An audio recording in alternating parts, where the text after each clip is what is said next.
Olá, queridos amigos que nos acompanham aqui no Lições para a Eternidade, no canal do IAG. Sejam muito bem-vindos ao seu estudo semanal da lição da Escola Sabatina. É uma alegria darmos continuidade a este trimestre, a esta lição, estudando 1ª e 2ª Coríntios, epístolas poderosíssimas do apóstolo Paulo, e estamos entrando na lição de número 4, que tem como título Pecado na Igreja. Eu quero agradecer novamente a presença do Mozo Coutinho. Muito obrigado, Mozo, pela sua presença. Bom, para mim também é um grande prazer poder estar aqui mais uma vez com o pastor, com os irmãos. Realmente é uma oportunidade muito grande para nós aprendermos, até porque quando nós vamos participar da lição na igreja é uma bênção, mas quando nós temos que ministrar a lição, nós nos dedicamos ainda mais, né? Então nós aprendemos muito da palavra de Deus assim, e muito obrigado aos irmãos por nos assistirem. Amém, louvado seja Deus. Eu peço que você deixe desde o início o seu like, deixe também aqui nos comentários a sua participação, textos relevantes para agregar nesta recapitulação, seus pedidos, agradecimentos. Se inscreve no canal, ativa as notificações. Nós acabamos de ter um congresso que foi uma grande bênção. Se você quiser ter acesso a todo o material deste congresso, se torne membro do canal. Nós estaremos postando os sermões, as pregações deste congresso no decorrer do tempo, mas existem materiais exclusivos, vídeos, seminários que gravamos para o clube de membros. É como comprar um livro. Então existem livros que distribuímos gratuitamente, existem livros que têm um acesso e você tem que ter um custo para ter acesso a este material. Assim tivemos a ideia de ter o clube de membros para que você apoie, não apenas para que você tenha acesso a este material, mas para que você apoie o trabalho que temos realizado aqui no IAG. E caso seja a sua primeira vez aqui, não conhece o que fazemos e quem somos, temos aqui no canal um vídeo institucional fixado no topo aqui do canal que você pode acompanhar um pouquinho mais a respeito das ações que temos realizados para a honra e glória do nosso Deus. É uma alegria ter a sua presença, a sua participação conosco, é o que faz com que o Lições para a Eternidade exista, e muito obrigado pela sua presença. Vamos, como de costume, iniciar com uma oração. Moses, dirija-nos neste momento em oração, sendo possível, feche seus olhos, vamos falar com Deus. Oremos. Nosso grandioso Pai que está nos céus, agradecemos ao Senhor pela oportunidade de juntos estudarmos a sua palavra através da lição da Escola Sabatina. Agradecemos pela vida de cada um dos irmãos que nos assiste. Agradecemos porque o Senhor tem nos chamado e nos escolhido para uma obra especial como povo. E nós te pedimos que cada lição que aqui passa seja uma ferramenta do Senhor para edificar o caráter deste povo. Amém. Pedimos que abençoe e responda segundo a sua benevolência a cada uma das necessidades de nossos irmãos. Sabemos que nossa necessidade já fala eloquentemente por nós. E se o Senhor vê e conhece alguma necessidade no meio dessas pessoas que aqui nos assistem, que o Senhor venha estar com seu Santo Espírito suprindo-a. Amém. Seja em qual âmbito for das suas vidas, e especialmente no que diz respeito à vida contigo. Nós te pedimos a sua bênção e do Espírito agora para iluminar a sua palavra. Em nome de Jesus. Amém. Amém, Senhor. Graças a Deus. Vamos avançar então. A lição de número 4 tem como título Pecado na Igreja. E o verso para memorizar está em 1 Coríntios 6, 19 e 20, que diz: Será que vocês não sabem que o corpo de vocês é santuário do Espírito Santo? E aqui corpo não é uma referência à igreja, como ele fala lá no capítulo 13, que é uma referência ao corpo mesmo, ao ser humano, que está em vocês e que vocês receberam de Deus e que vocês não pertencem a vocês mesmos, porque vocês foram comprados por preço. Agora, pois, glorifiquem a Deus no corpo de vocês. Nós vamos falar durante esta semana, o autor vai analisar desde o capítulo 5 até o capítulo 7 de 1 Coríntios, mas principalmente vamos nos deter no pecado, que era um pecado, não posso dizer predominante, mas era um pecado que causava um certo escândalo na igreja de Corinto, que era o pecado da imoralidade sexual. Nós vamos entrar um pouquinho nisso, mas outros tópicos também são abordados, como o litígio entre os irmãos, ou seja, eles levavam os casos que poderiam ser decididos dentro da própria igreja, levam para um tribunal ímpio, e Paulo vai trabalhar a respeito disso, vai falar sobre casamento e a vida de solteiro. Então, como viver para a glória de Deus? Como usar este corpo que foi comprado por Cristo na cruz, que pertence a Deus desde a criação, duplamente pertencemos a Deus, pela criação e pela redenção.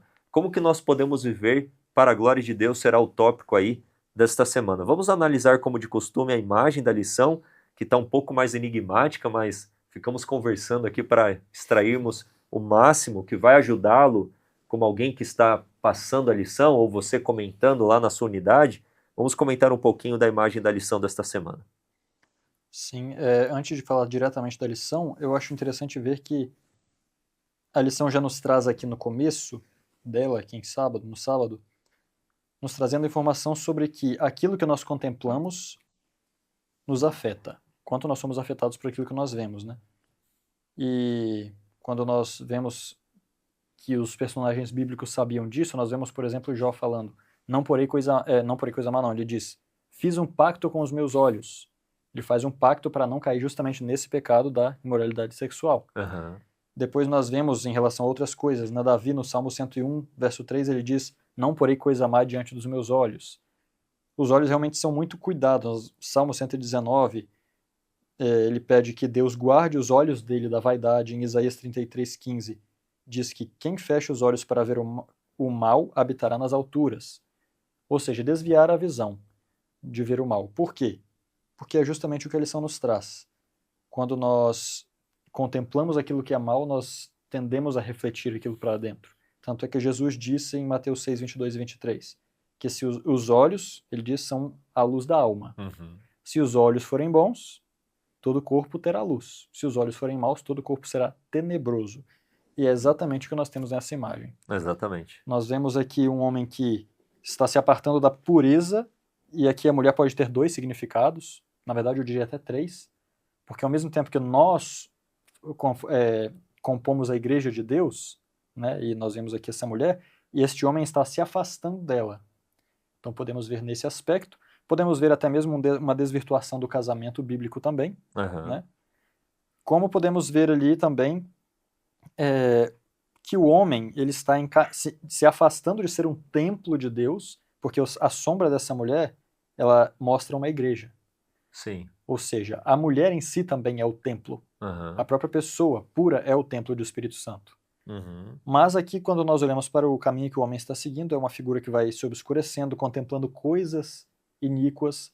Os balõezinhos de mensagem ali nos apontam para isso, paixões, pornografia, tudo aquilo que Satanás tenta usar para afastar a pessoa da pureza e da santidade. Uhum. Exatamente. E o caminho, esse caminho é um caminho descendente. Sim. Nós vemos ali uma escada e esse homem vai ali, a sua sombra se torna algo plano e obscuro no chão, né? Conforme ele vai contemplando e se aproximando dessas coisas. É uma imagem com bastante informação, Uhum. né? Simples, mas com bastante informação e muito ensinamento para nós aqui. Sim. No seu comentário, Moço, você me fez lembrar de um texto de Provérbios, capítulo 5, do 3 a 5, que diz: porque os lábios de uma mulher estrangeira gotejam como favos de mel, ou seja, uma coisa que atrai. Atrativa. E sua boca é mais suave do que o óleo, mas o seu fim é amargo como o abismo. Agudo como a espada de dois gumes. Olha agora o versículo 5. Seus pés descem para a morte, os seus passos conduzem-na ao inferno ou à sepultura. E tem muitos outros textos de Provérbios, né? Então a pessoa, quer seja um homem, uma mulher que caminha no caminho da imoralidade sexual, é um caminho de morte, de perdição, de sepultura, de distanciamento, até do próprio ser humano, né? Das demais pessoas. É um caminho muito, mas muito perigoso. Tanto que quando vamos ler nas Sagradas Escrituras a respeito do adultério, da fornicação, da imoralidade sexual, a Bíblia sempre retrata trazendo consequências drásticas, consequências que permanecem até hoje. Você vê isso na vida de Abraão, você vê isso na casa de Davi. Olha só o que ele colheu por causa do seu adultério. Então, a Bíblia ela não passa pano para a questão da gravidade, né, das consequências terríveis do adultério. Mas, em relação a isso, como que a igreja de Corinto estava lidando com a imoralidade sexual? É interessante, eu disse aqui no começo, né? Eles contemplavam que a cidade de Corinto era uma cidade Muito promíscua, muito né? promíscua, corrupta, com culto idolátrico que levava em si mesmo a promiscuidade junto. Uhum. O povo de Deus Com as ali... prostitutas sacerdotisas, toda aquela Exato. coisa. O povo de Deus ali no meio contemplava tudo aquilo e acabou se tornando algo para eles normalizado, tranquilo. Tanto é que eles já estavam obscuros, a sua visão estava obscurecida, assim como esse homem aqui na imagem, e nem sequer viam sua própria condição, né? E, inclusive, eu já comentei isso na lição passada, mas os coríntios, eles estavam tão cegos que eles não viram a grandiosidade desse problema. Então, quando eles escreveram para Paulo, fazendo perguntas sobre vários temas, os quais Paulo começa a responder a partir do capítulo 7, eles Sim. não expuseram essas coisas para Paulo. É verdade. Eles mantiveram encobertos. Inclusive, eu acho que isso aqui é importante para nós avançarmos, pastor, até desculpa Sim, por tomar favor, claro, com certeza. tanto assim do tempo. Paulo, quando ele começa a repreender essas pessoas, depois, especialmente com relação ao pecado que foi cometido ali, e é interessante então ver aqui no capítulo 5, verso 1, que diz assim: é relatado frequentemente que há fornicação entre vós, ok? E depois ele vai no verso 2, e estáis convencidos, e nem vos haveis entristecido para que fosse tirado do meio de vós o que fez essa ação. Ou seja, para eles não fazia tanta diferença. E o verso 6 diz: a vossa vanglória não é boa. Não sabeis que um pouco de fermento leveda a toda a massa? Então qual era o problema deles? Eles, para manter o seu status de, talvez fosse uma igreja muito boa, excelente, eles faziam vista grossa para os pecados que eram ocorridos ali dentro. E aí Paulo vem e repreende: essa vanglória não é boa. Eles não mencionaram a Paulo nenhum desses problemas. Paulo, nós estamos com isso aqui, precisamos ver como resolver essa situação, não sabemos como proceder. Não, eles perguntaram: Paulo, e sobre a carne sacrificada? E sobre o solteiro, como ele deve se comportar? E tal, tal. Coisas doutrinárias, sendo que na verdade o problema era outro. Isso era um sinal de orgulho, e Paulo repreende eles por isso aqui, né? Exatamente. Cegueira espiritual e orgulho. Não era um orgulho em si ao pecado, mas Isso. de manter uma certa posição, uma aparência de piedade, e estavam encobrindo pecados que eram drásticos, com grandes consequências. E a lição de sábado também comenta que é possível que todos esses pecados na igreja foram derivados ou como consequência da divisão, porque a divisão enfraquece. Você pode até olhar, vamos entender a igreja agora no aspecto matrimonial. Se você tem um matrimônio fragilizado, dividido, isso favorece. Não estou falando que pecado tem uma justificativa, mas isso favorece com que o homem ou a mulher passem a conversar nas redes sociais, como a própria imagem dá a sugestão, né? Acessar a pornografia, os 3x, ou a flertar com alguém, extrapolando o âmbito do matrimônio. Então a divisão traz a fragilidade. E a divisão na igreja de Corinto, que foi o tópico da semana passada, trouxe toda essa fragilidade e essa gama de pecados que agora o apóstolo Paulo vem repreendendo e falando: olha, isso é muito sério, vocês não podem encobrir isso. Isso é muito sério e precisa ser, então, lidado com seriedade. Claro, aí eu imagino até as facções que nós comentamos na vez passada, né? Imagina, tem vários grupos, todos eles ali achando que são os melhores, e esse pecador pertence a um grupo. Exato. E aí, quem vai repreender esse pecador? Quem vai resolver isso? E se ele tem... Ou do grupo mais influente, o maior grupo, poderoso, o maior número, exato. Ou talvez, não sei, a própria igreja de Corinto inteira poderia sair mal vista, mal falada, se isso fosse publicado assim, dito para o próprio apóstolo Paulo, né? Eles estão decaindo, o que está acontecendo? Então esse desejo de manter ali a sua imagem, né? E a divisão realmente tem um grande papel nisso, como o pastor disse. Quando nós estamos com problemas, e a divisão, eu creio, pastor, que por mais que eles estivessem divididos e não soubessem exatamente o que estavam fazendo, eles tinham algo na consciência, eu creio. Eles não poderiam estar totalmente sem nada de coisa na consciência, brigando loucamente na igreja. Quando você está com a consciência fraca por algo errado que você faz, como é que você lida com o pecado? Olha para a história de Davi. De uma maneira... depois que ele cometeu o seu próprio pecado drástico, como ele lidou com os pecados dos seus filhos? Exatamente, com uma certa complacência. Ele não conseguia. Né? Igual Eli, perdeu a moral, né? Exato, perde a moral. Então, realmente, o pecado inicial, provavelmente, da separação, das dissensões, que eram carnalidade, assim como agora nós estamos vendo o pecado da promiscuidade, que também é carnalidade, nós vemos que eles têm a mesma origem, né? Sim, é verdade. Tanto um como outro. E olha, aproveitando esse comentário inicial, antes de avançarmos para a lição de domingo, nós estamos trazendo possibilidades, mas quando nós olhamos para a igreja atual, se torna uma possibilidade um tanto quanto real de que esta pessoa que estava nesta prática, que nem entre o mundo gentílico poderia ser mencionada, e nós já falaremos que prática era essa, poderia ser muito bem de uma pessoa muito influente, poderosa, Importante. uma pessoa que era abastada em recursos, ou um grande líder, alguma coisa do tipo, e a gente vê muitas vezes isso acontecendo hoje em dia, né? Muitas vezes pessoas com uma certa influência, com um dízimo forte, uma oferta forte, uma pessoa influente na sociedade, que se a igreja se posicionar e falar, olha, você está avançando por um caminho que a igreja não compactua. E o aspecto da disciplina eclesiástica não é uma exclusão, é uma repreensão em amor para que a pessoa abandone o pecado e volte à comunidade de Cristo com práticas que são compatíveis com o cristianismo. Mas o ato da igreja muitas vezes se posicionar perderia um tanto da influência social. Então, esse tipo de lidar da igreja é extremamente nocivo, isso tem que ser repreendido, não apenas o que está ali em pecado, mas o proceder da igreja tem que ser correto também para com aquele que está em pecado. E muitas vezes a situação cai para o outro lado, lidar com esse que está em pecado com muita dureza e crueldade e aquela repreensão tal que a pessoa se sente excluída de fato, né? E não repreendida em amor para que ela entenda, calma aí, esse caminho que eu estou seguindo é um caminho de sepultura, de trevas, de morte. Eu não quero isso para minha vida, eu quero voltar para a comunidade, para aquilo que é o caminho de vida, né? E os irmãos sempre mostrando a misericórdia, a compaixão, mas ao mesmo tempo é a questão, amar o pecador e odiar o pecado. Exatamente. Parece que hoje, socialmente falando, Moses, você repreender o pecado, você está rejeitando o pecador. Não me julgue. Exato, ou você não tem uma voz de fala aqui, ou você está manifestando ódio para comigo. Não, eu te amo, mas eu não concordo com aquilo que você faz.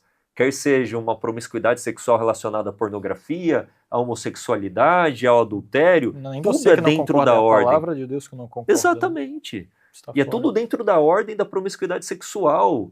Aquele que está na prática homossexual não é pior do que aquele que está acessando a pornografia e se masturbando, e o homem olhando ali uma mulher desnuda, praticando abominações.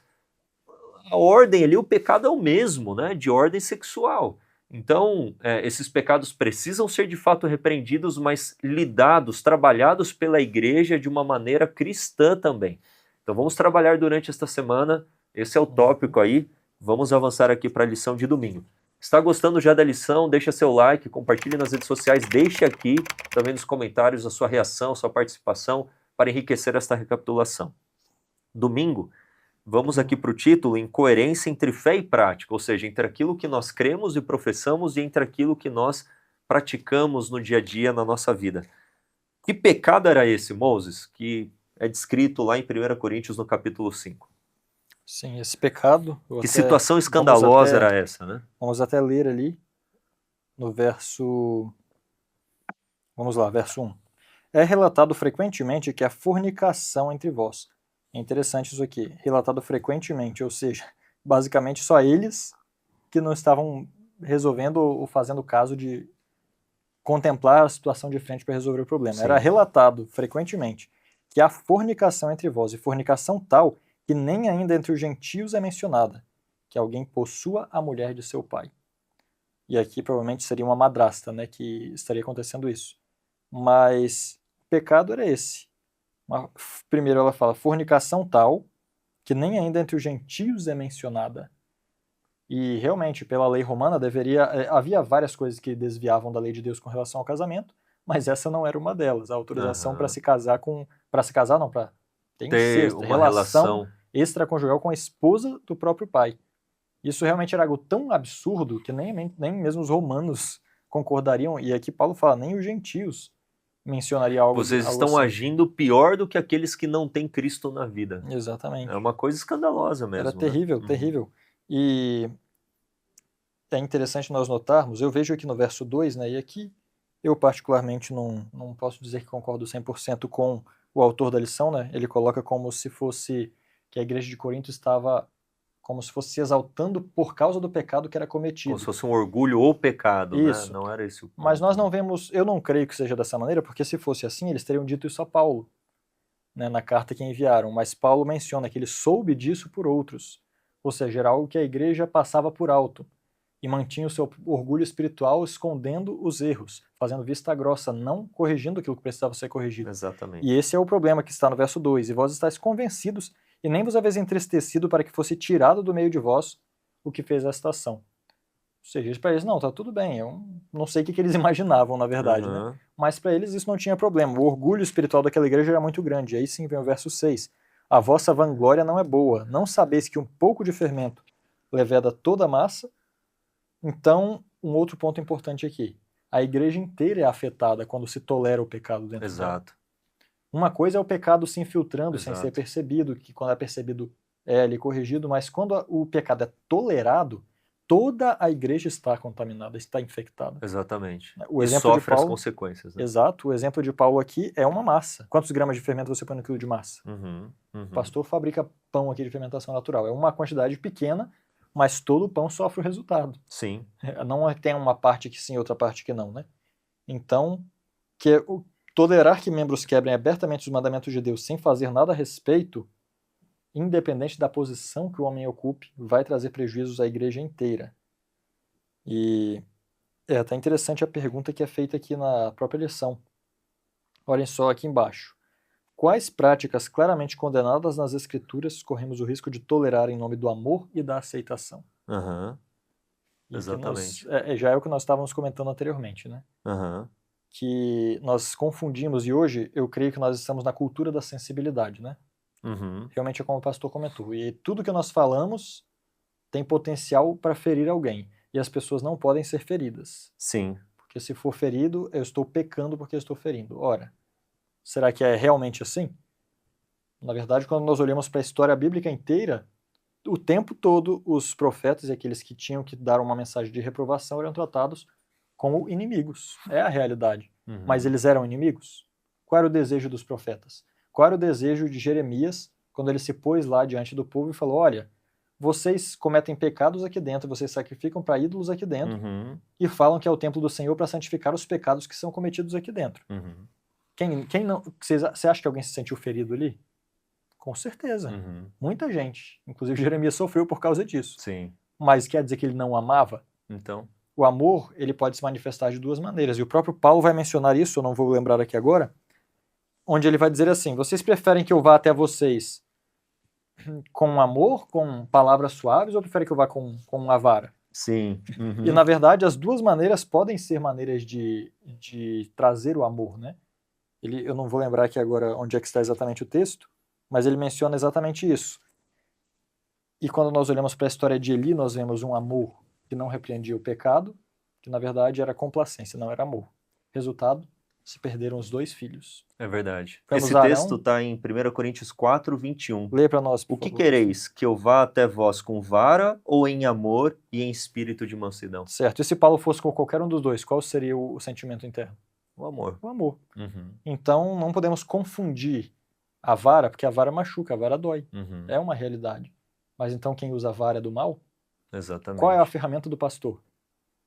Como que o pastor conduz o seu rebanho? Ele não tem uma vara em sua mão? A vara nem sempre vai ser usada naquele momento ali, mas ela já é um símbolo de que, olha, se for necessário, deve ser usada. E a igreja tem meios para tratar com o pecado justamente significando essa vara, que é a correção, né? Mas nós não podemos permitir que o sentimento do mundo de hipersensibilidade, ou até a forma de impeça. pensar do mundo, de lidar com esses tipos de conduta, influencia a igreja, porque, como nós comentamos na lição de sábado, onde a igreja está inserida, ela é influenciada a assimilar as práticas mundanas, mas a igreja não tem que ir para o mundo, mas o mundo tem que, no sentido, ir para a igreja, não de influenciar, mas de se converter à igreja, neste sentido. Mas quando a igreja vai para o mundo, ela perde totalmente o propósito dela, a missão dela, a influência dela. E nós também não podemos lidar como o mundo lida com esse tipo de pecado, de passar a mão na cabeça. E hoje em dia é o que tem sido falado do amor, né? Estamos unidos no amor. Não, o que nos une é a verdade. Nós temos que amar a todo mundo, até aqueles que nos odeiam, os nossos inimigos, os que nos perseguem. Eu não estou unido ao meu inimigo, mas eu o amo. Eu tenho que estar unido com aqueles que professam a mesma crença, verdade, princípios, estilo de Exatamente. vida, a verdade em si que traz essa unidade. E é claro que nós unidos precisamos, obviamente, também nos amar. Mas esse amor tem sido deturpado, isso não é amor. Uhum. Eu lembro, moços, antes de eu me converter, eu estive muito perdido no mundo, com muitas práticas pecaminosas. Eu lembro que em muitas das situações em que eu estava, meu pai ia atrás de mim. E eu ficava extremamente envergonhado. Imagina, você está ali com seus amigos e aparece teu pai para tirar daquela situação, né? Eu ficava constrangido, envergonhado perante os meus amigos, me sentia até um tanto quanto humilhado, porque eu não via os pais deles fazendo a mesma coisa. E eu era ali adolescente, né? 15, 16 anos de idade, depois meu pai não fez mais isso. Eu estava insistindo naquelas decisões e escolhas, que mais ele poderia fazer, né? Mas eu lembro que uma vez um amigo meu chegou para mim e falou assim: Benjamin, olha, eu vou te falar um negócio, só eu e você, né? Só estávamos nós dois. Ele falou: eu gostaria de ter um pai assim, que viesse atrás de mim, porque eu me sentiria importante para ele, como se eu tivesse importância. Olha só que coisa, aquilo fez com que eu enxergasse a atitude do pai, que a princípio eu enxergava apenas como humilhação, reprovação, uma coisa assim vergonhosa, eu comecei a enxergar como uma atitude de amor. Então, como que o pecador lida com a repreensão? Enxerga que aquele que está repreendendo por amor está odiando, ou enxerga que aquele que está repreendendo com amor está amando de fato? Então, tem esses aspectos importantes. Você mencionou que este pecado traz problema para toda a igreja, e traz de fato, e eu lembrei do pecado de Acã. Patriarcas e Profetas, capítulo 45, diz assim, olha só esse texto que poderoso. Depois você pode ler todo o capítulo que fala mais da cobiça. Mas qualquer tipo de pecado, porque o pecado da imoralidade sexual, qual que é a base dele? É a cobiça. É a quebra não apenas do 7º mandamento, mas do 10º também. Cada um é tentado pela sua própria cobiça quando ela o atrai e seduz. É o que Tiago fala, o princípio a respeito do pecado. Olha só o que diz na página 363. O pecado de Acã trouxe revés a toda a nação. Pelo pecado de um homem, o desprazer de Deus repousará sobre sua igreja até que a transgressão seja descoberta e removida. A influência que mais temida deve ser pela igreja não é dos francos oponentes, incrédulos e blasfemos, mas dos que incoerentemente professam a Cristo. Então é o que a lição fala o título, né? Incoerência entre fé e prática. O que mais a igreja deve temer é esse que professa ser cristão, mas que, de uma maneira rebelde, insiste no pecado. Estes são os que impedem as bênçãos de Deus virem a Israel e acarretam fraqueza ao seu povo. Quando a igreja se acha em dificuldade, quando existem a frieza e o declínio espiritual, dando ocasião a que os inimigos de Deus triunfem, por causa de todo esse pecado na igreja, então, em vez de cruzar os braços e lamentar sua infeliz condição, investiguem os membros se não há um Acã no acampamento. Olha só esse texto. Com humilhação e exame de coração, procure cada qual descobrir os pecados ocultos que excluem a presença de Deus. Então, muitas vezes o resultado da igreja estar em decadência, imaturidade, crianças bebem o leite, divisão, problemas diversos, problemas um tanto quanto imaturos, é porque o pecado estava sendo encoberto, né? Estava sendo acariciado pelo pecador e não estava sendo reprovado pela igreja.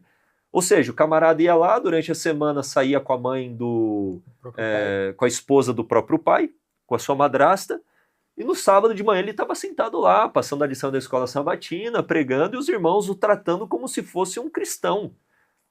E isso estava trazendo o que para a igreja? Declínio espiritual, perda da influência social.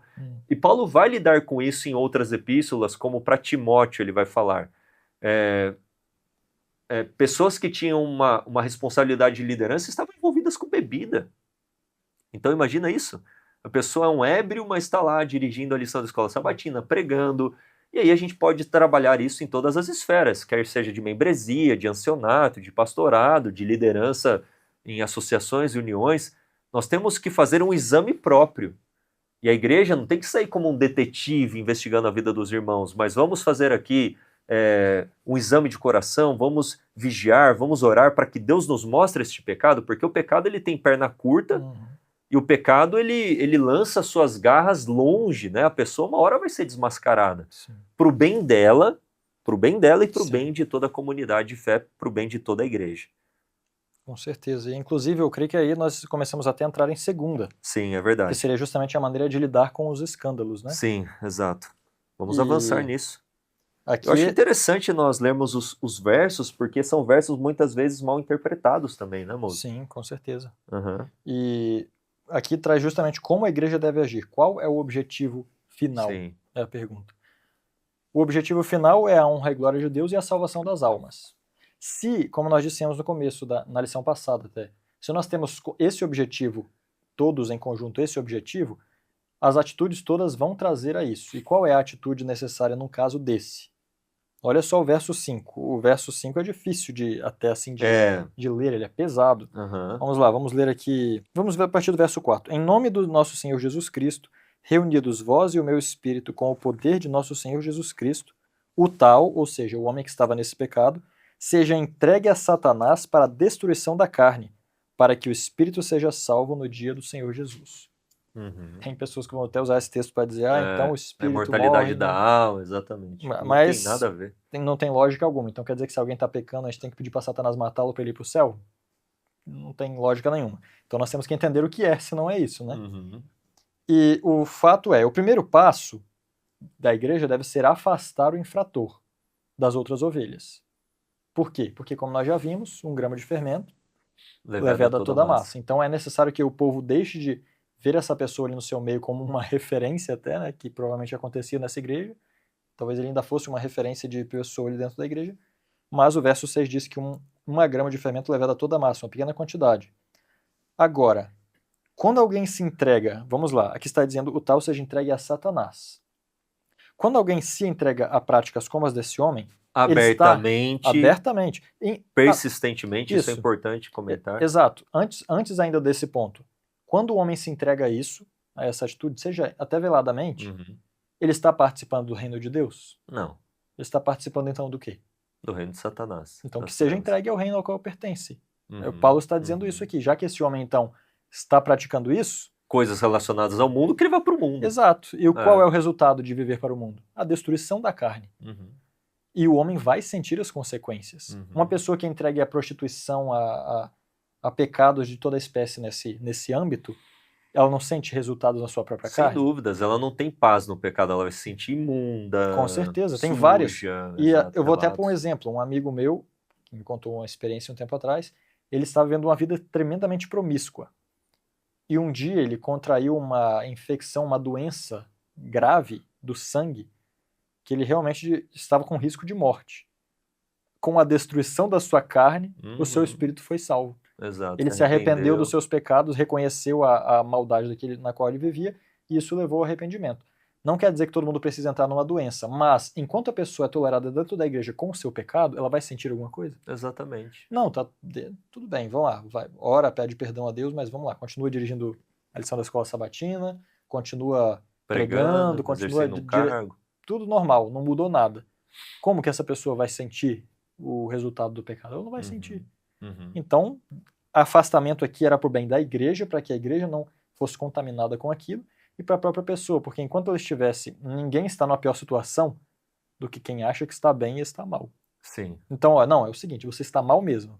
Está tão mal que nem aqui dentro você pode estar com essa condição, você está fora. Está entregue a Satanás.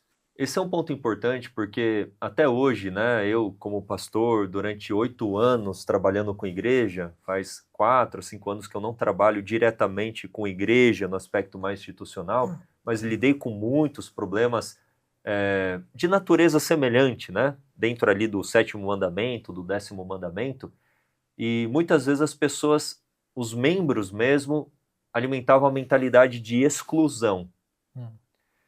Essa mentalidade não é correta. Não é exclusão, é uma remoção. Pecados desta ordem exigem uma disciplina eclesiástica que tem como finalidade a restauração. A gente não pode se esquecer disso. A pessoa não está sendo excluída Ela está sendo removida do rol de membros, ou seja, a igreja não reconhece aquela pessoa mais como membro, mas as portas estarão fechadas se ela quiser frequentar um culto, ir a um pequeno grupo, mas a sociedade tem que ver que a igreja se posicionou e falou, olha, esta pessoa que se dizia adventista do sétimo dia, ou batista que for, o credo religioso, ela não pertence mais a esta comunidade de fé. As portas estarão, obviamente, sempre abertas para receber esta pessoa que, em nome de Jesus e pela oração das pessoas, pela demonstração do carinho e amor, que ela se arrependa, né? Que a carne seja destruída e a pessoa se arrependa, ou seja, ela vai colher as consequências e voltar arrependida, a igreja vai estar aberta para recebê-la e integrá-la novamente como uma nova criatura no seio da igreja, do rol de membros da igreja. Então, esta mentalidade de exclusão não é real. Por mais que Paulo fale aqui, né, que essa pessoa nem deveria comer, ou seja, está falando do aspecto Santa Ceia, unida no corpo, né, fazendo parte, como se fosse um membro comum ali. Não, isso daí não pode acontecer. Exatamente.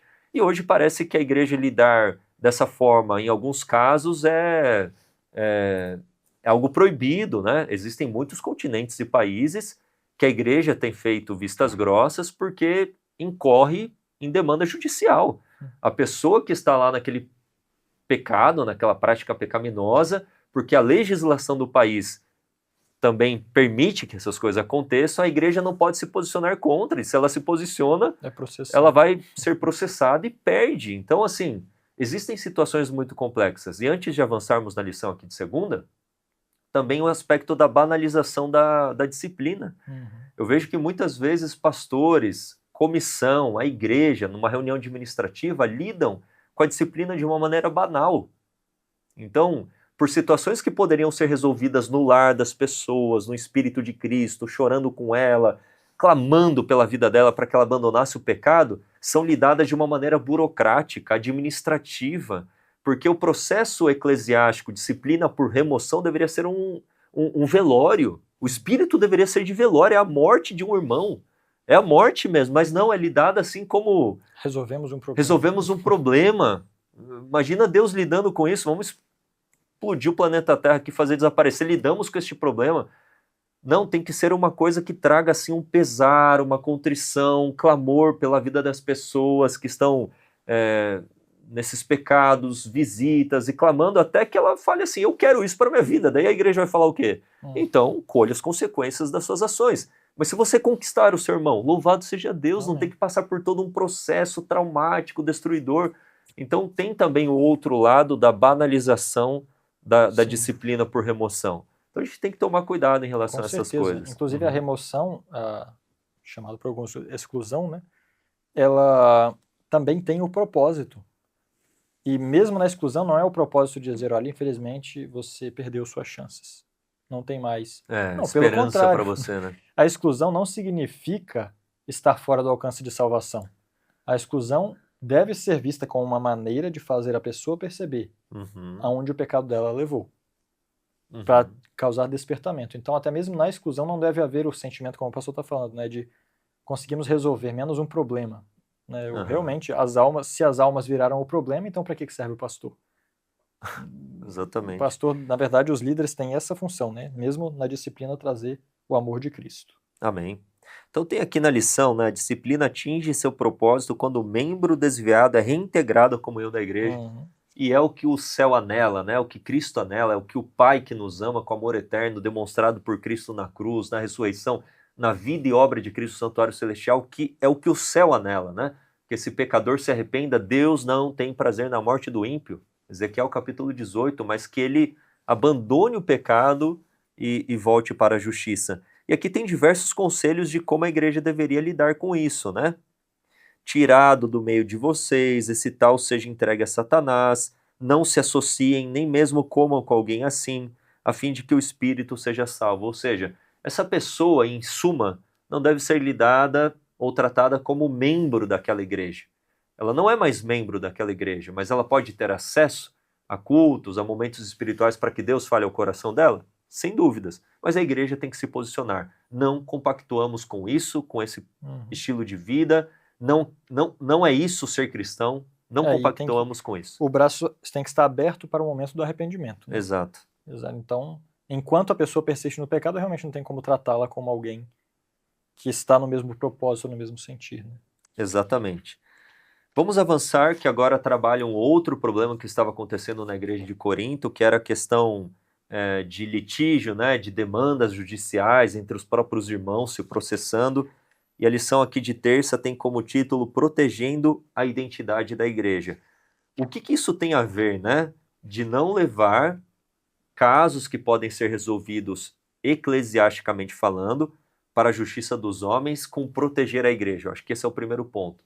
E um outro ponto que, antes do seu comentário, existem limites para isso, como caso de pedofilia, abuso dentro do lar, espancamento. Quem comete esses pecados, eu acho que está no mesmo quadro dessa pessoa aqui que deveria ser removida, né? Exatamente, e lidada de uma maneira, então, pela Como polícia não, né? mesmo. Tem que ser denunciado. Então, tem situações que são tão complexas que extrapolam, vamos dizer, os limites da influência ou da autoridade da igreja. Existem já situações que envolvem ali um crime de fato, e dependendo, obviamente, da situação, pode ser resolvida entre os próprios irmãos, mas existem situações sensíveis que extrapolam e a igreja se torna cúmplice, se encobre. Uhum. E também correm problemas judiciais. Então, tenham isso em mente, que existem limites para esses conselhos que serão apresentados aqui pelo apóstolo Paulo, mas Paulo está falando assim, às vezes era uma questão de herança, uma questão que você poderia ter como perda, mas você queria ter vantagem sobre o irmão, uma situação que você poderia resolver, briga entre vizinhos, discussões, enfim, qualquer situação que, se você tivesse a demonstração do Espírito de Cristo, da abnegação, da humildade, do verdadeiro e genuíno amor, essas situações certamente poderiam ser resolvidas. Sim. A igreja, como o pastor disse, né? Os problemas que Paulo está mencionando certamente não são os graves aqui que nós estamos mencionando, que na verdade já em si configuram uma pessoa que está fora da fé, né? Totalmente fora da fé. Mas o que Paulo está mencionando aqui é muito interessante porque ele começa dizendo, verso 2: Não sabeis vós que os santos julgarão o mundo?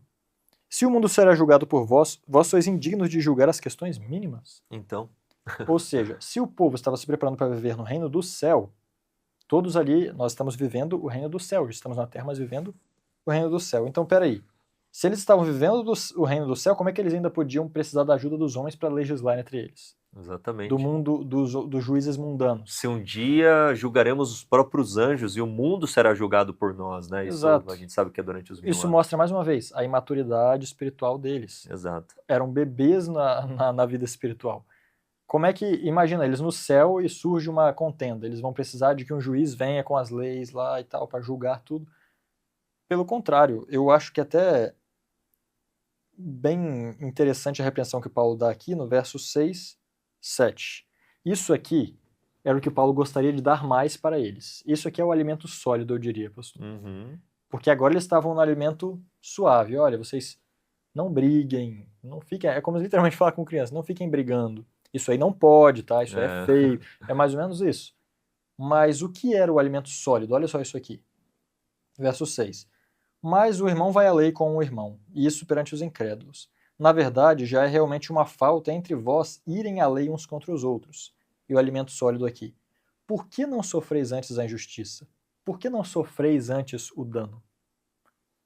Paulo está dizendo para eles, não está nem dizendo só para eles resolverem, está dizendo, se você sabe que seu irmão não quer resolver, por que você não aceita sofrer? Quem está disposto a aceitar um verso desse aqui? Isso aqui é Isso é alimento pão. Sólido, duro mesmo, assim. Pão seco, né? Bem difícil de que só engolir, pode discernir até. quem é filho de Deus, isso sem dúvidas. Exatamente. Então, esse era o tipo de alimento que o povo deveria estar disposto a receber. Mas, infelizmente, algo com tantas fibras era difícil para os coríntios digerirem, né? Uhum. Não tinha sido até aquele momento ali. E é um chamado difícil. Eu imagino que para eles foi super loucura. Como assim? Inicialmente, né? Sofrer injustiça? Eu estou processando não sei quem porque ele cortou a árvore e caiu em cima do meu muro lá.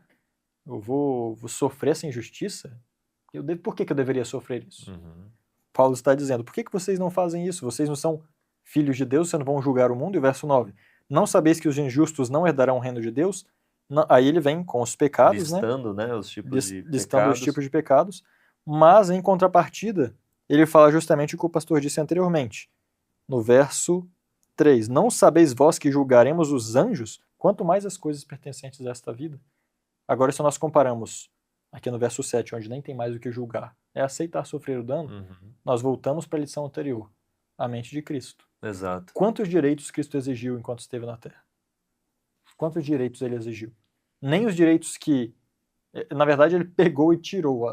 Voluntariamente ele se desfez do direito.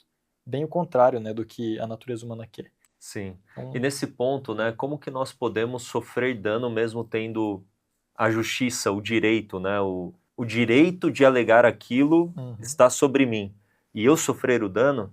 E daí tem 2 pontos aqui que Paulo ele trabalha, né? O primeiro está no versículo 11. E assim foram alguns de vós, eram assim. Mas agora fostes lavados, mas fostes santificados, mas fostes justificados em nome do Senhor Jesus e pelo Espírito do nosso Deus. Ou seja, olhe com misericórdia para o próximo, porque você já foi desse jeito também. Você já foi errante, você já causou dano para as pessoas ao seu redor. Então, olhe com misericórdia, esse é o primeiro ponto. Segundo ponto, essas pessoas vão colher. Deus fará justiça neste mundo. Nós julgaremos os anjos e todo mundo durante os 1000 anos. E essas pessoas, quem que julgará essas pessoas? Deus. Então, Deus é quem vai operar a vingança, Deus é o meu juiz, não que eu vou olhar para ela e vou falar Deus e colocar Deus no meu time contra a pessoa, né? Nesse sentido, mas ela vai colher as consequências das ações dela. Se ela está te defraudando, te manipulando para ter algum ganho ilícito em cima de você, essa pessoa ela vai colher. E o que ela vai colher? A perdição, porque esses tais não entrarão no reino dos céus. Esse é o segundo ponto. Essas pessoas colherão as consequências das suas más escolhas. Então deixe que Deus seja o juiz. Ele vai fazer um juízo justo, e não os homens. E no mundo romano, como até hoje em dia, né, os mais poderosos, os mais influentes, os mais ricos, eles ganham vantagem na justiça humana, né, perante os tribunais. E eu conheço várias histórias, né, de pessoas que tinham direito, expuseram a sua vida, expuseram a igreja e acabaram perdendo, porque a pessoa com quem ele estava no litígio era mais influente e poderosa, e subornou e fez um monte de coisa. Ou O que seja, as pessoas... Saiu com 0 ganho também. Saiu com 0 ganho e saiu com total perda daquilo que ele queria. Duplamente danificado. E trazendo opróbrio para a igreja. Porque o mundo observa, calma aí, vocês não conseguem lidar com coisas tão simples e básicas, ou até, quem sabe, com situações mais complexas, então vocês não diferem do mundo. E isso traz problema para a igreja, isso traz opróbrio para a igreja. E aqui, olha, eu quero fazer um comentário e colocar, assim, o pingo no i, Moses. Independente de IAG, de igreja, de movimento, aqui eu vou falar para todo mundo mesmo, até para mim mesmo. Roupa suja se lava dentro de casa. O que eu tenho visto de irmãos nossos, quer seja adventistas do 7º dia ou até do próprio cristianismo, voltando as armas contra nós mesmos, é uma coisa de louco. E o mundo está falando assim. Eu achei que o cristianismo apresentasse uma proposta diferente de vida, né? Que vocês fossem diferentes do que o mundo é. Mas nós voltamos as armas contra nós mesmos e usamos as redes sociais para ficar lavando roupa suja. É um negócio de louco. Então é o irmão que falou, que fez, que vai e não vem. Ao invés de nós resolvermos num Espírito de Cristo, tendo a mente de Cristo, a gente está usando a justiça do homem, as redes sociais, nós estamos expondo a obra de Deus, que éramos para ser o quê? Cooperadores, mordomos, mas estamos sendo péssimos mordomos. Estamos trazendo total prejuízo para a igreja de Cristo, para que o mundo fale, eles não são unidos, então o Pai não enviou Jesus, então tudo isso que vocês pregam e professam é tudo mentira, é tudo coisa de gente fanática, vocês falam e não vivem o que vocês pregam. Nós precisamos mostrar uma proposta diferente, uma vida diferente, uma solução diferente para os problemas que nós enfrentamos. E hoje tem acontecido a mesma coisa. Isso daqui não é só para a igreja de Corinto, isso é para mim e para você. Tome cuidado, né? Tome muito cuidado com essas questões. Com certeza, Sim. bem observado, pastor. Vamos avançar então? Avancemos. Só um texto aqui da lição de terça que eu achei bem interessante que o autor comenta. Já os cristãos devem exercer um juízo conforme o caráter de Cristo e se distinguir dos padrões deste mundo. Esse é o ponto, né? Quarta-feira, Antídoto contra a imoralidade sexual. Nós lemos já, né, o capítulo 6, versículo 11, aqui está o antídoto, mas o autor apresenta outra epístola de Paulo aos Tessalonicenses, capítulo 4, 1 a 8, e que antídoto é esse contra a imoralidade sexual, contra qualquer pecado nesta ordem, né, da promiscuidade? Como que nós devemos viver, o que fazer, o que não fazer, enfim, vamos trabalhar neste tópico. É interessante que a própria lição traz um pensamento aqui que diz o seguinte, segundo parágrafo. Alguns coríntios aparentemente acreditavam que por terem sido libertos pelo evangelho, poderiam fazer qualquer coisa. Argumentavam que, como o estômago foi feito para o alimento, o corpo foi feito para o sexo e o sexo para o corpo. Ou seja, mais para frente ele diz, fomos libertos do pecado. A lição traz, né? Não fomos libertos para pecar. Exatamente. Então, o que é essa liberdade? Na verdade, essa liberdade Isso é chamada uma libertinagem. Exatamente. Isso aí, exatamente. Mas a liberdade verdadeira com a qual o povo de Deus foi libertado, ela nos faz entender o seguinte: o corpo é para o Senhor e o Senhor é para o corpo. Quando diz lá em 1 Tessalonicenses que o desejo de Deus é a santificação, o que significa santificação? O que significa santo? É o separado, É o separado, ou seja, você não foi liberto do pecado, ou liberto da condenação do pecado, para usar o seu corpo para continuar pecando. Não tem lógica. Não existe essa lógica. O chamado aqui é o seguinte: se você foi santificado, você foi preparado para um outro uso. Se antes da conversão você fazia essas coisas, você usava o seu corpo para alcançar esses objetivos, esses desejos, esses interesses, agora o seu corpo não pertence mais a você. Amém. O seu corpo agora ele serve para atingir os propósitos de Cristo. Portanto, diferente da visão que eles tinham, o corpo não é para ser usado para simplesmente fazer o que você quiser. O estômago não foi feito, ou não é seu, para você colocar o que você quiser dentro. A mente não é sua para você colocar o que você quiser dentro. Você recebeu autonomia para fazê-lo. Mas, se faz isso de maneira não santificada, está corrompendo o templo de Deus. E Deus destruirá aqueles que corrompem o seu templo, né? É verdade. Irmãos, no seu comentário, eu me lembrei de um texto aqui no capítulo 5 do Caminho a Cristo, ou Felicidade Plena. Olha só que interessante este texto, porque a ênfase é a santificação, é o ser separado para Deus, e não temos que nos aproximar do pecado e perguntarmos assim, é pecado isso? É pecado isso? Estou pecando agora? Mas nos distanciarmos mais e mais. Por quê? Porque nós temos que olhar a malignidade do pecado. Olha o que o pecado trouxe sobre a humanidade, sobre o próprio Filho de Deus na cruz. Olhe para a cruz. Ali o pecado ele é desmascarado como sendo extremamente maligno. Então, aqueles que são verdadeiramente cristãos, eles não vão se aproximar do pecado e fazerem a pergunta, estou pecando? Não, aqui eu não pequei. Eles vão tentar procurar cada vez mais a justiça por amor a Jesus, por gratidão a Jesus, por querer viver em comunhão, em permanecer com Cristo. E muitas vezes a gente pensa que as entregas que nós temos que fazer, pode ser que você esteja lutando contra a masturbação, a pornografia, que é um vício terrível. E eu quero dizer aqui que você sim pode vencer. Diz aqui o versículo 11, e assim foram, vocês não são mais. A homossexualidade pode ser vencida, o adultério, a promiscuidade, a lascívia, qualquer pecado na ordem sexual, a masturbação, a pornografia, o adultério, esses pecados sim podem ser vencidos.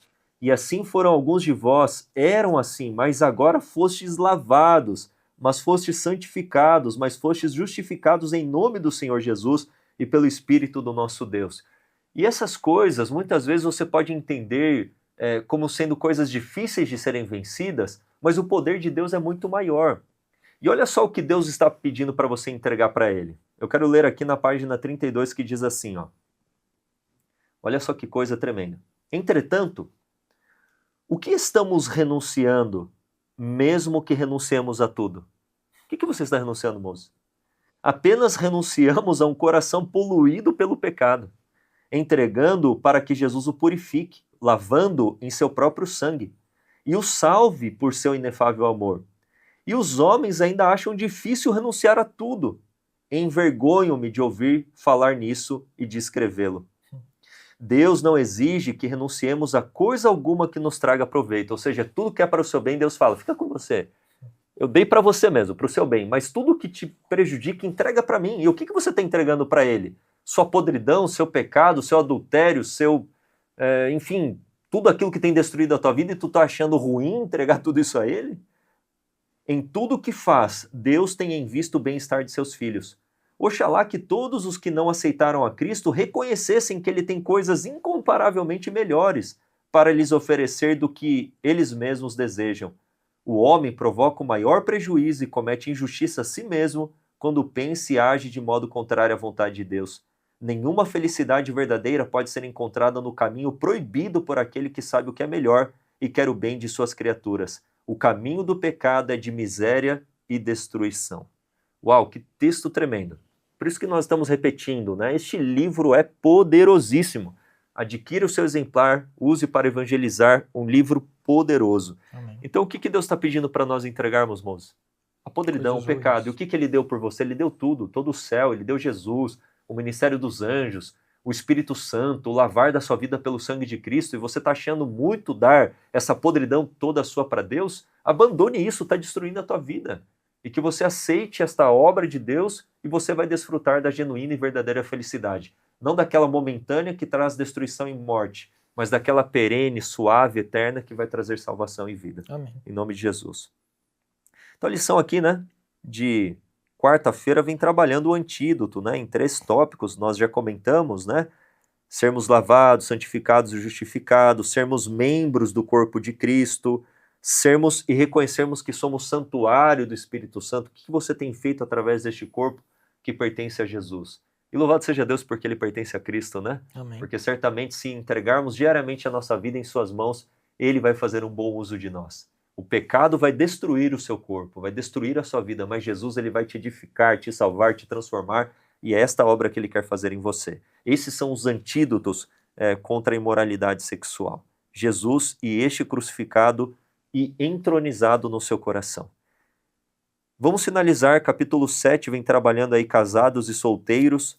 O conselho ele se amplia, né, para trabalhar também a questão do leito sem mácula, da singularidade do matrimônio, que as questões sexuais devem estar sempre restritas ao ambiente do matrimônio, e aqueles que não querem viver o matrimônio que se abstenham das questões sexuais. Uhum. É um tanto quanto óbvio, né? Você quer desfrutar das questões sexuais, não só por isso casamos, mas não vou falar também, mas é também, né? Uhum. Para desfrutarmos deste prazer que Deus deu. Ele em si não é pecaminoso, mas onde ele é exercido pode ser pecaminoso ou não, ou como é exercido. Exato. Muitas vezes dentro do lar, no matrimônio, o leito está maculado. O casal está trazendo pornografia, o casal está trazendo pensamentos e ideias promíscuas. Então, a sexualidade deve estar confinada dentro do casamento e o espírito em que a sexualidade é manifesto deve ser também compatível com os princípios do reino dos céus. Vamos comentar um pouquinho então a lição aí de quinta para caminharmos para o fim da recapitulação. Sim, aqui Paulo, a lição nos traz a leitura, né, de 1 Coríntios 6, 19 a 7, 19 a 7, 9, e o verso 19 diz: Não sabeis que o vosso corpo é o templo do Espírito Santo, que está em vós, proveniente de Deus, e que não sois de vós mesmos, porque fostes comprados por um preço. Glorificai, pois, a Deus no vosso corpo e no vosso espírito. E aqui entra o que o pastor estava dizendo, né? O corpo, ele foi separado para Deus. Separado para Deus. E é interessante, Paulo decidiu seguir sozinho o seu caminho, como cristão. Sim. Porque ele viu que conseguiria prestar um melhor serviço a Deus dessa maneira, e ele poderia resistir às tentações que viriam a ele nesse aspecto, não seria um opróbrio para a causa isso nele, e com certeza uma pessoa que pode fazer isso, ela consegue produzir muito mais na obra de Deus. Sim, é verdade. Na verdade, por exemplo, eu coloco aqui verdade. hoje, Sem dúvidas. eu coloco aqui entre nós, com certeza eu tenho um ministério, o pastor tem um ministério, e o Silverino tem um ministério. Mas qual de nós consegue exercer mais tempo diretamente? Silverino. Porque ele segue nesse caminho só. Mas Paulo então começa dizendo: Ora, acerca das coisas que me escrevestes, bom seria, ou seja, esse estilo que eu vivo é excelente, é muito bom. Se pode viver isso... E é um dom, Jesus é um dom. menciona isso como um dom, né? Exato, que o bom seria que o homem não tocasse em mulher.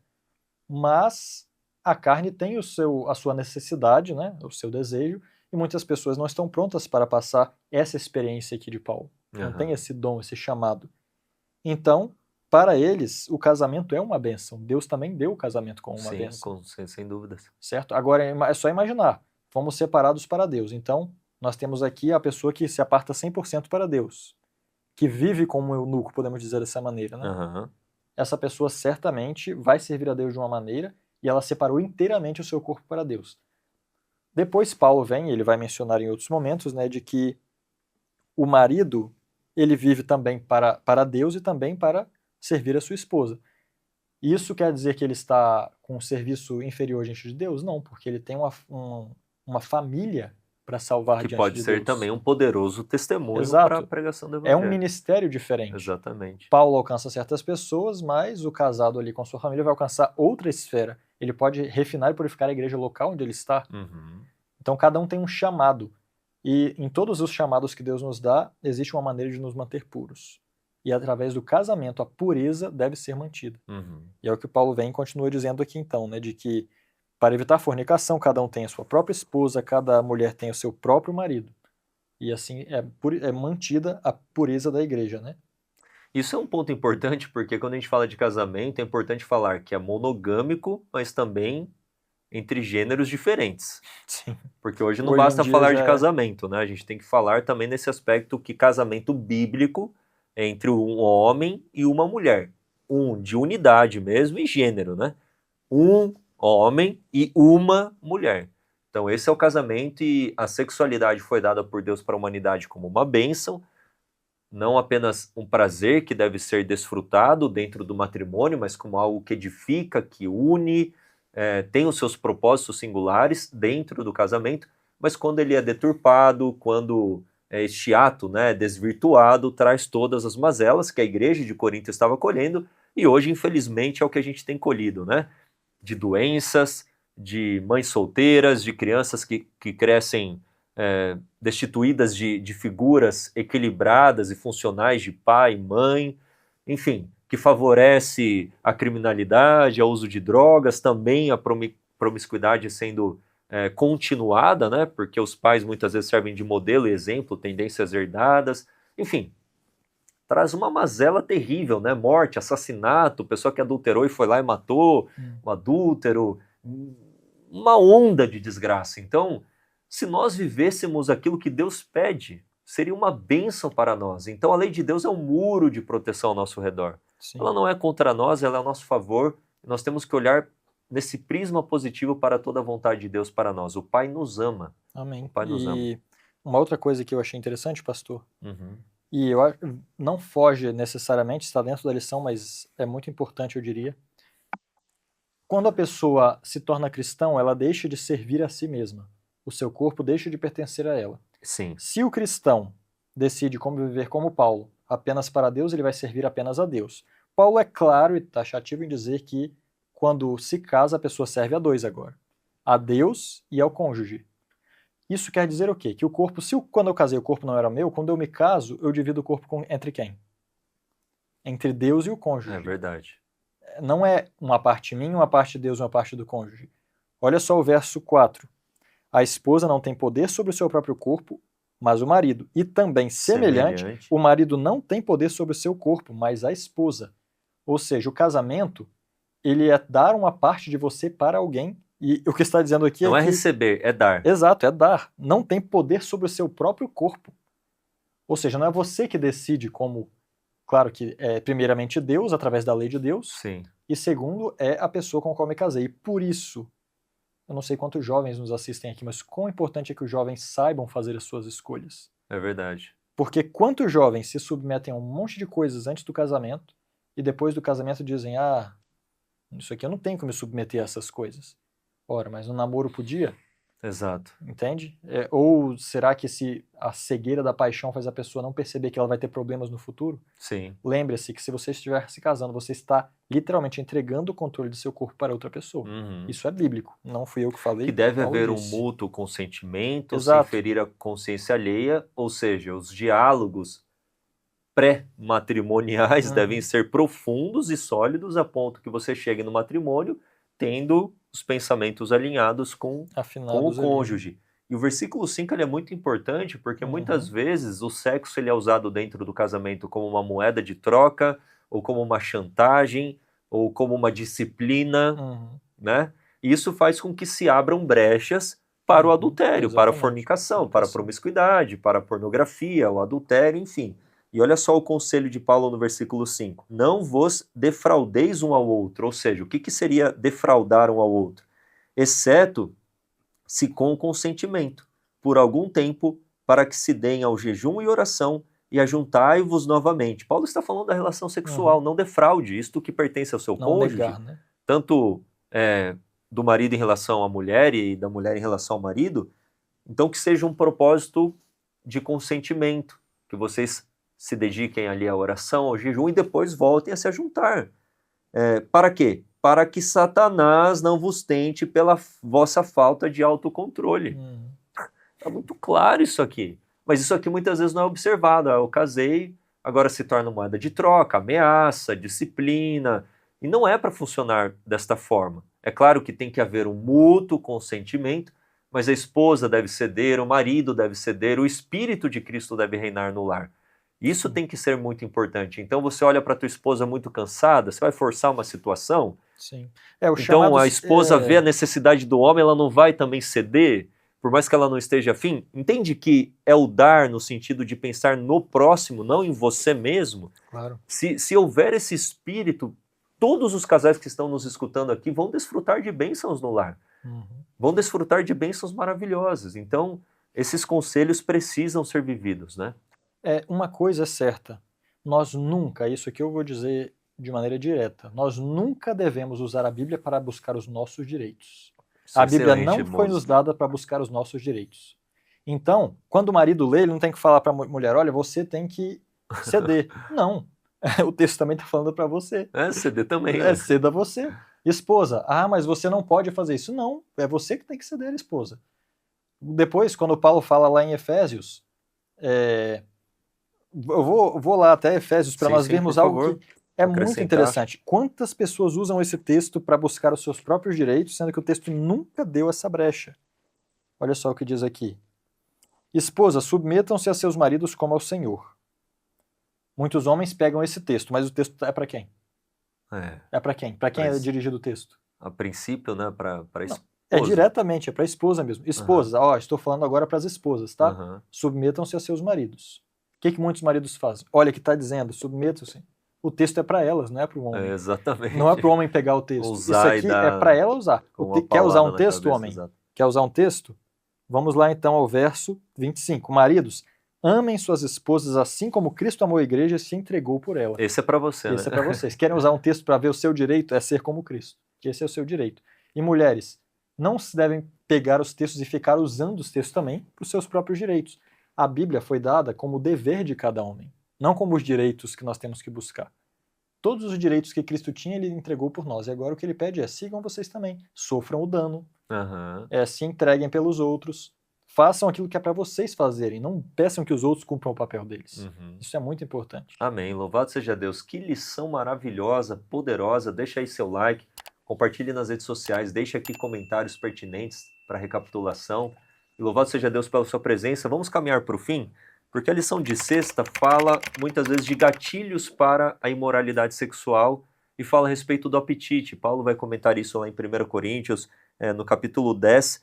E em outros textos, né, ele associa a imoralidade sexual com a idolatria, com a embriaguez. E todos esses pecados têm como base o apetite. E quando a gente fala de apetite, eu não estou falando apenas de coisas relacionadas ao que comemos. Tem relação. Mas não apenas, mas aos desejos da própria carne.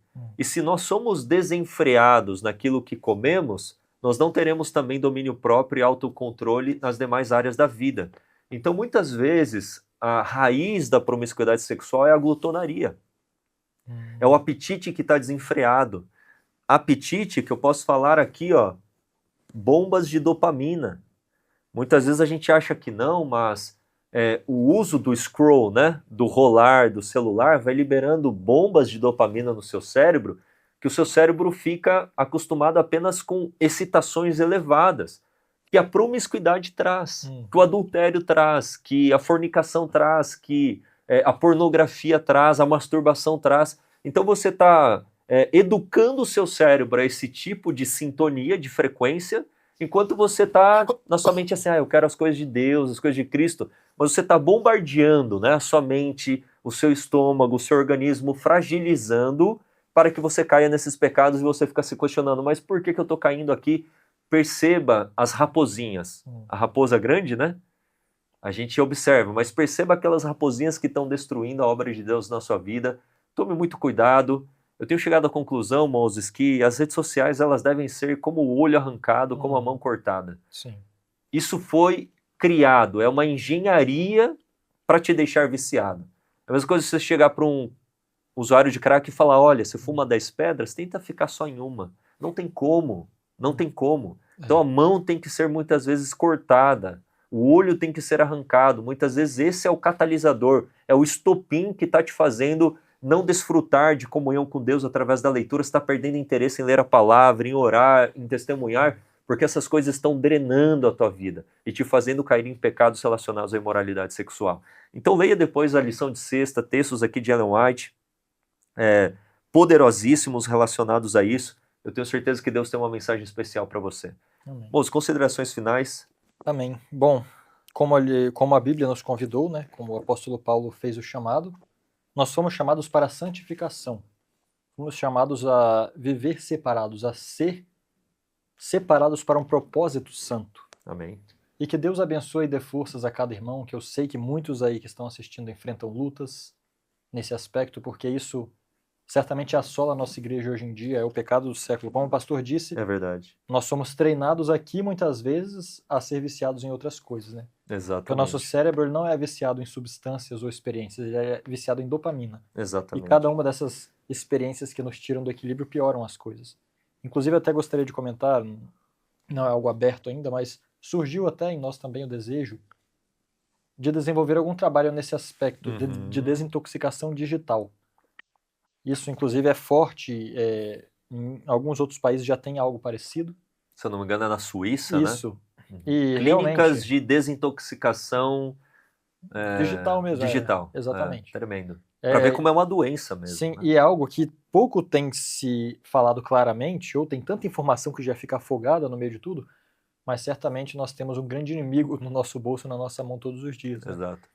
Então, que Deus dê forças a cada um dos irmãos, que busquem em Deus forças, busquem soluções para ser protegidos da iniquidade. Né? Deus sempre tem um escape para nós, para que nós não estejamos nessas situações. Sim, é verdade. Eu sei que o tempo está avançado, vamos partir para o fim, mas, olha, eu percebo que muitas vezes nós queremos fazer um uso inocente das redes sociais, mas vocês podem perceber, sempre aparece lá um homem desnudo, uma mulher desnuda, uma imagem que a pessoa quer atrair seguidores através da exposição do próprio corpo. Isso vai plantando sementinhas que trarão a sua inevitável colheita.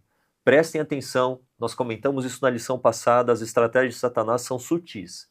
Ele trabalha de uma maneira muito sutil, é uma serpente, é uma coisa sorrateira, uma jararaca, né? Ou seja, é algo assim que vai te dar o bote e você não estava esperando. Então eu espero que vocês ouçam tudo isso de uma maneira espiritual, que essa lição tenha calado fundo ao coração, né? Para que nós abandonemos o pecado, desfrutemos na família, na igreja das bênçãos de Deus e que a obra de Deus na sua vida seja completa, assim como Deus almeja certamente. Amém. Vamos finalizar com uma oração? Feche os seus olhos, sendo possível, vamos falar com Deus. Santo Deus, louvado seja o teu nome por mais uma lição que foi certamente poderosa. O Senhor falou ao nosso coração e rogamos que o Senhor nos dê a vitória sobre o pecado pelos méritos de Cristo, pelo amor a Cristo, pela justiça do nosso Senhor. Que o Senhor nos lave pelo sangue de Cristo, nos santifique pelo teu Santo Espírito para sermos teus. Que o nosso corpo seja teu, Senhor, porque já o pertence. E nós queremos entregar tudo em tuas mãos. Tudo aquilo que tem destruído a nossa vida, entregamos ao Senhor para que o Senhor destrua o pecado, purifique os pecados confessados do santuário celestial e nos prepare para herdarmos o reino celestial, morarmos com o Senhor por toda a eternidade. Que nós revelemos entre nós, irmãos, o Espírito de Cristo, que nós possamos também amar aqueles que têm nos ultrajado, perseguido, mostrarmos misericórdia e compaixão para aqueles que estão fazendo parte da tua igreja também, Senhor. Esteja conosco durante esta semana, que seja abençoada pela tua presença e companhia em nome de Jesus. Amém, Senhor. Amém. Amém. Moço, muito obrigado pela sua presença, muito obrigado pela sua presença e participação. Compartilhe nas redes sociais. Aqui finalizamos então mais um Lições para a Eternidade, seu estudo semanal da lição da Escola Sabatina. Até a próxima semana estaremos aqui reunidos para estudarmos a lição de número 5. Que Deus abençoe a todos nós, em nome de Jesus. IAG, juntos avançaremos.